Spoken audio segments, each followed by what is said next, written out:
எல்லோருக்கும் வணக்கம். நம்ம இப்போ பக்கோடா எப்படி பண்ணுறதுன்னு பார்க்க போகிறோம். அதுக்கு தேவையான பொருட்கள்லாம் பிசைஞ்சு வச்சாச்சு.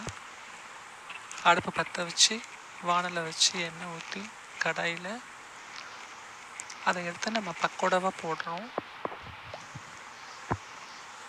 அது நல்லா செவந்து வந்ததும் அதை எடுத்து டிஷ்யூ பேப்பர் போட்டு தட்டில் அதை போட்டுடுறோம். எடுத்து அதை நல்லா ஸ்ப்ரெட் பண்ண எண்ணெயெல்லாம் இழுத்துறோம். எப்பயுமே பக்கோடாவுக்கு கட்டி கட்டியாக போடக்கூடாது, உருண்டையாக போடக்கூடாது. நல்லா பெசறின மாதிரி போடணும். அப்போ தான் உங்களுக்கு நல்லா கிறிஸ்பியாகவும் நல்லா மொறுமொறுப்பாகவும் கிடைக்கும். சாப்பிட்றதுக்கும் நல்லாயிருக்கும். இதுக்கு என்னென்ன கலக்கணும், மாவு அளவு முறை எல்லாமே தனித்தனி வீடியோவாக போட்டிருக்கோம். நீங்கள் சேனலை சப்ஸ்கிரைப் பண்ணிங்கன்னா அதுக்கான வீடியோஸ் உங்களுக்கு அப்டேட் காமிக்கும்.